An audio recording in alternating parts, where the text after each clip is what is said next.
For some time now, I've brought to your attention that there is a marked difference between the Most High God and all of the creatures of heaven when compared with the angel formerly known as Lucifer, Satan, and those angels that fall from the favor of the Most High God. And that same difference is evident in people of color and the Caucasians.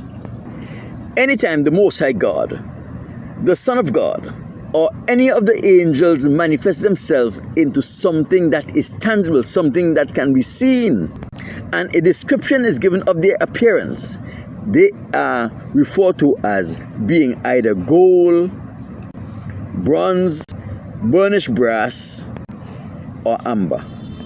And in the case of the Most High God and the Son of God, they are both portrayed with people who has woolly hair. In the book of Enoch chapter 46 verse 1, the Most High God appeared in that passage of scripture. He was referred to as the Ancient of Days. And Enoch lent some description to the Most High God, and the description was he had hair that was as white as wool, and he qualified the color of the hair by saying as white as snow. Later, the Son of God, which is also referred to in the book of Enoch as the Son of Man, made an appearance. In verse 2 of Enoch chapter 46, the angels told Enoch of some of the qualities of the Son of Man. Daniel had the same vision as Enoch had. In Daniel chapter 7 verse 9, Daniel referred to the Most High as one who has woolly hair, and he qualified that, as Enoch did, as being as white as snow. In both Daniel and Enoch, the Most High God, the Ancient of Days, was sitting on his throne. But in Daniel chapter 7 verse 13, the Son of Man was ushered into the Most High's presence, riding on a cloud. In Revelation chapter 1, John the Revelator had a similar vision to that of Enoch and Daniel. John the Revelator did not give such a description of the Most High God as Daniel and Enoch did, but he spoke of one who sat on a throne, and he described the splendor and beauty that surrounded him. However, John went into greater details as to the description of the Son of Man, the Son of the Most High God. He said that he was clothed with a garment down to his feet. He had woolly hair, and he had feet that was bronze, as if it was burnt in a fire. These are two characteristics that are synonymous with people of color: woolly hair and bronze or brown skin. Let us not forget that in Genesis chapter 1 verse 26, the Most High God, while speaking to the Son of Man, his son, said to him, "Let us make man in our own image." What is an image? An image is the physical likeness of a person or a thing. So when the Most High God said to his son, "Let us make man in our own image," he was saying to him, "Let us make a creature and call him man, and that man will look just like us." Meaning, that man will have the feature, a head with woolly hair and skin that are bronze. When Philip, in John chapter 14 verse 9, curiosity overwhelmed him. He wanted to know, "Since you are from heaven, Master, what does the Most High God look like?" And the Son of Man replied to Philip, "Philip, you have been with me for so long, yet you do not know what the Most High God look like? When you see me, you see the Most High God." That is because the Son of Man was made in the image of his Father. Whenever an angel manifests himself into something that can be seen and a description is lent to what that angel shall look like, they are always described as being the same, either having bronze skin or, according to Psalms 104 verse 4, they are fire, and the dominant color in fire is amber. The only place in scriptures where angels are described as being white or pale is in the book of Enoch. In the book of Enoch, the last chapter, 105, Methuselah's son Lamech, the father of Noah, got married and his wife bore him a son, Noah. Noah had long white hair, pale skin, and what was described as beautiful eyes. You'll have to conclude Noah's eyes were different from the eyes that was popular among the people, which was brown eyes. Noah's father Lamech became afraid of his son Noah, and he ran away from the house, went to his father Methuselah, and Lamech brought to Methuselah's attention the problem he was confronted with, which he had a son that looked unlike anyone he have ever seen, but his son reminded him of the angels of heaven. When Lamech said to his father Methuselah, the sun does remind him or look like the angels of heaven, we have to ask ourselves here, was Lamech transported to heaven and saw the angels of heaven, or did he have some experience that brought him into contact with the angels of heaven while he was on earth? According to the book of Enoch, this was the period of time in earth's history when the watchers, the angels of heaven, looked upon the woman and saw that they were beautiful and decided to leave their holy estate and take woman, make wife of them, and lie with them sexually. The same thing that happened to Satan, the angel known as Lucifer, when he fell out of favor with the Most High. The Most High did two things to Satan. He stripped Satan of that which reflects himself in Satan and his name. Satan was not only golden in complexion, but he had many precious jewels as a part of his body. His body was also characterized with those things that made him an orchestra unto himself. But when he fell out of favor with the Most High based on his actions, his name was changed from Lucifer, Prince of the Morning, to Satan the Deceiver, or Satan the Devil. And all of his beautiful adornment, like his complexion, those precious stones, and the other features that he possessed, was stripped from him. In other words, all of those angels that fell out of favor with the Most High was stripped of their melanin. Although I never refer to that which the Most High God took from Satan and all of the fallen angels as melanin, I refer to it as their blackness, that which make them look like the Most High God.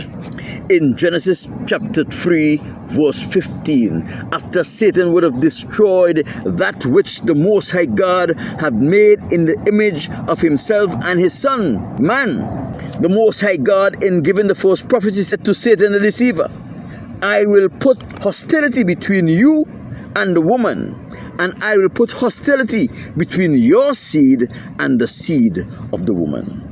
That was the very first prophecy that meant Satan was going to have children on this earth. When the fullness of time came and the prophecy that was given in Genesis chapter 3 verse 15 were to be fulfilled, the Most High God allowed a woman by the name of Rebekah to become pregnant with twin boys. Genesis chapter 25 verses 21 to 23. The pregnancy produced two sons, Jacob and Esau. Jacob was the product of Rebekah's egg, which was fertilized by Isaac's sperm. Jacob was the will of God. Esau, on the other hand, was a fertilized egg, and the seed of Satan. Esau, the son of Satan, looked exactly like his father, the fallen angels. His hair, his skin, and his eyes matched those of Noah. Esau looked like the angels. When Esau and Jacob were born, in Genesis chapter 25, verse 25 and 26, Jacob was a normal looking child, but Esau had no melanin. Esau became the father of the Edomites. In today's world, the father of the Caucasians. And Jacob became the father of the Israelites. In today's world, the direct descendants of the transatlantic slave trade. Issa looked very much like Noah did. He had long white hair, pale skin, and hair also covered his body, according to Genesis chapter 25 verses 25. Issa looked like the angels. And this is so because Issa was the product of the fallen ones. He was void of the godlike qualities man in that era possessed. This brilliant lady put it perfectly. Listen to what she have to say about melanin, and then you will understand why the Most High God took it from Satan. Listen to this, and I will come back with some closing words. Oh, bless your little indoctrinated heart. You really thought melanin was just a pigment, huh? Just a little extra brown sugar on the skin. Nothing major, nothing divine. You were pushed, pimped, and programmed to believe that your melanin meant nothing. Meanwhile, they've been studying it, replicating it, and harvesting it for centuries. They convinced you and the world they don't want to be like you. Yet they inject their lips, tan their skin, perm their hair, and steal your DNA for medical breakthroughs. Let's be real. If melanin was so useless, why are they cloning it in labs? Why are they conducting studies on its energy absorption and radiation protection and neurological advantages?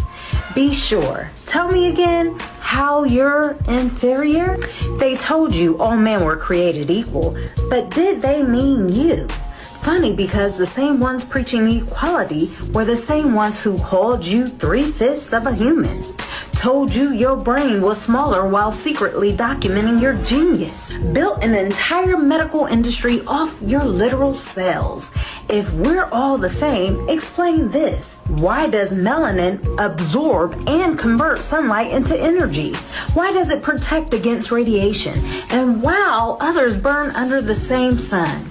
Why do scientists use melanin to develop bioelectronic devices, solar panels, and radiation shields?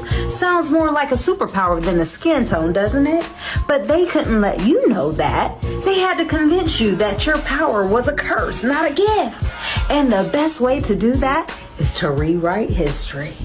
They say melanin is just a pigment, nothing more, nothing special.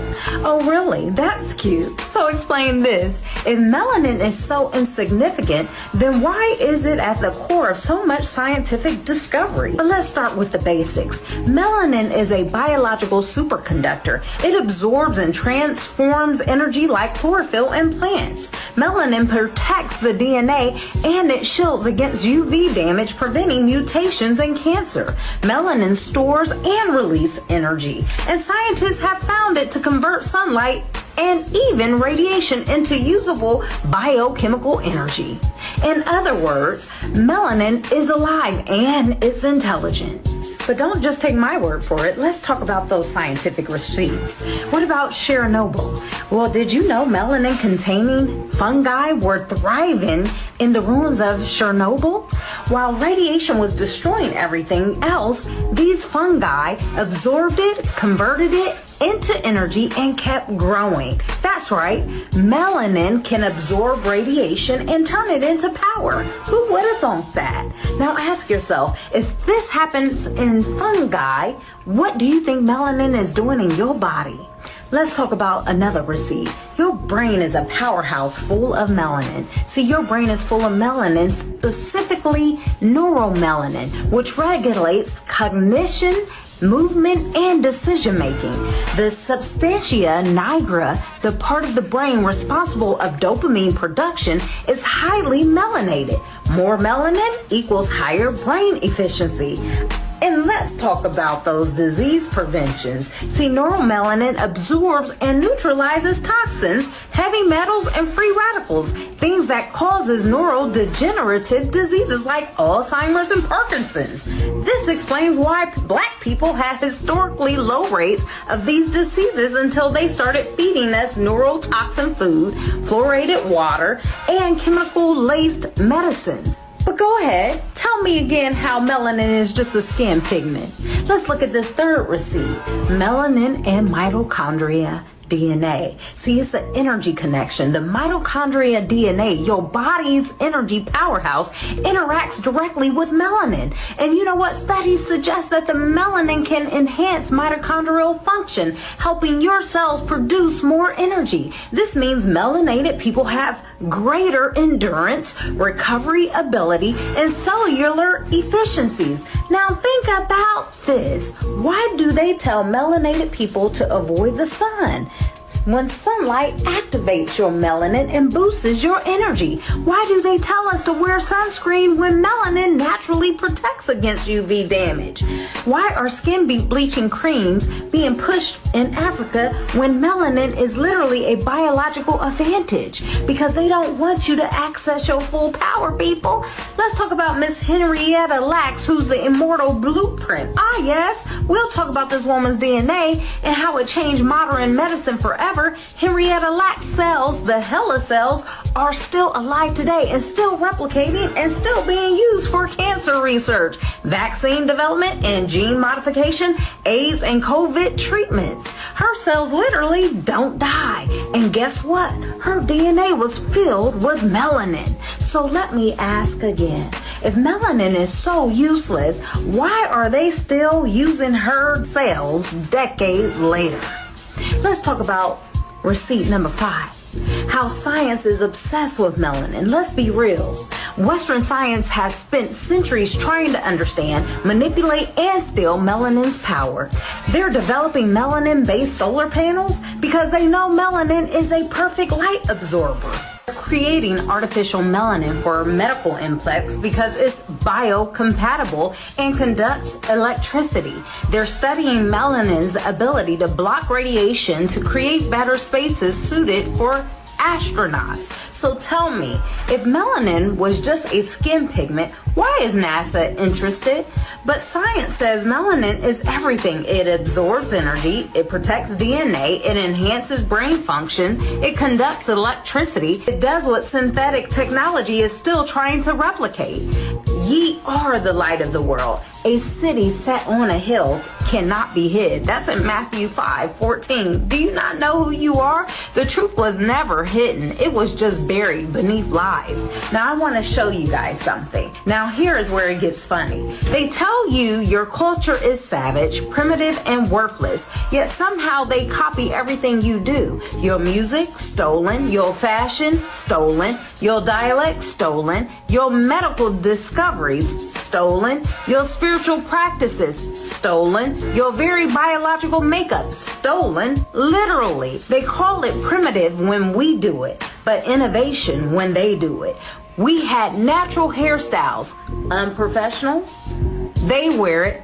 Boho chick. When we wore gold grills, it was called ghetto.